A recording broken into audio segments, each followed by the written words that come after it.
What's up, everybody? J Heat 414 coming at you with another one with the sports media talk. Hopefully, y'all are doing all right out there. We are commemorating Juneteenth right now, but I wanted to talk a little bit about sports as always. Wanted to holler about the game coming on tonight. Hopefully, y'all are going to be tuned in as the Brooklyn Nets are about to take on the Milwaukee Bucks in a do or die game 7. Should be pretty legit. It is a home game. So the Brooklyn Nets, the pressure's on them now, not the Milwaukee Bucks, even though they are hobbled due to injury. And the Bucks technically have a slightly better team. It's really going to come down to what happens with KD and what happens with the help around him, the role players. Keep in mind that these guys are supposed to show up tonight. You've got Joe Harris, who hasn't been showing up in this entire series. This guy has been missing in action. The best shooter in the league from a percentage standpoint in the numbers in the regular season. Former three-point champion in the three-point contest on All-Star Weekend. He's lights out, and he's got a quick release. Don't need a lot of space. Don't need a lot of time. He ain't really good at creating off the dribble, but he's good at moving off the ball. He's supposed to be knocking down these shots, and he's got the green light. He's been getting yelled at times throughout the season, and you'll watch and pay attention in the games by the star players, Kevin Durant, Kyrie when he was out there, and James, encouraging him to shoot because he's got a cannon. But he hasn't shown up. We know Uncle Jeff showed up very, very well in the last game and did what he was supposed to do in Game 5. And then in Game 6, obviously, the whole team wet the bed in a sense, even though Kevin Durant still ended up with his customary 30 on 50% shooting because he is who he is. I expect that brother to step up tonight. All big moments I've seen him in, even when he misses shots, I don't see him shy away from the ball. And anybody who knows him and how he plays, if you see him taking anywhere close to 25 or more shots, then he's trying to get the W, because typically he's worried about his percentages and he usually shoots less than that. But if he's got the guns out, that means he's trying to get the job done, and they leaning on him as a team. You know, James Harden deferred a little too much to him in Game 6, if you ask me. Game 5, he was hobbled.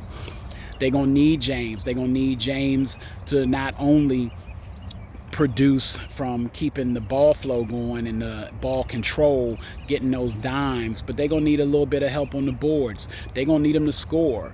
Even if he don't hit a bunch of step-back threes, get to the free throw line. It's going to be a big-time game.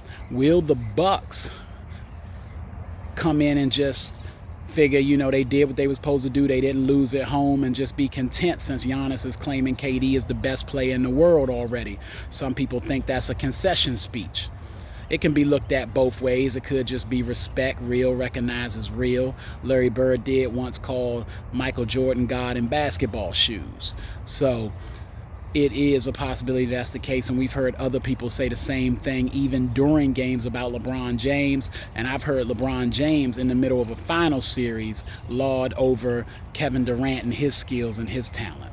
So Kevin is who he is. I expect him to show up. If he lays an egg and only has like 20 points or something like that, or even maybe 25, then okay, maybe he ain't quite there, unless he took a whole lot of shots and he's just really missing. But I expect the brother to go over 30, quite possibly 35 to 40. I don't think he needs 50 because, quite honestly, the team needs to show up. When you're at home, your role players are supposed to play. And Joe Harris is playing for a contract. Believe it. Even though he signed a deal and is under contract with the Nets, should they lose and he not produce, expect for trade talk to be in the air in the off season, because they're paying him to shoot, not to dribble. They're not paying him to play D, really. They want him to get the effort, but my point is that's not his key. He's a shooter. He helps spread the floor, and he's supposed to get open looks, and he typically does, playing alongside James Harden and Kevin Durant. Steve Nash has been making the right calls to me most of the way through. I expect him to do another good job. His calm and cool demeanor, along with Kevin's calm and cool demeanor out there, seems to really give the team the strength and the courage they need to accomplish the W's they've gotten so far. Expect them to exude that same confidence and keep that calm demeanor and calm, straight face and throughout this entire game. I got the Brooklyn Nets, I'd say by 15, maybe 20. But it could really be a nail biter. And if it is a nail biter, I still expect Brooklyn Nets to pull it out. What y'all think? Let me know. Holla at your boy JHeat414 on YouTube and Instagram, at the Vault JMU414 on Twitter as well. Like, subscribe, hit the bell. Holla at y'all.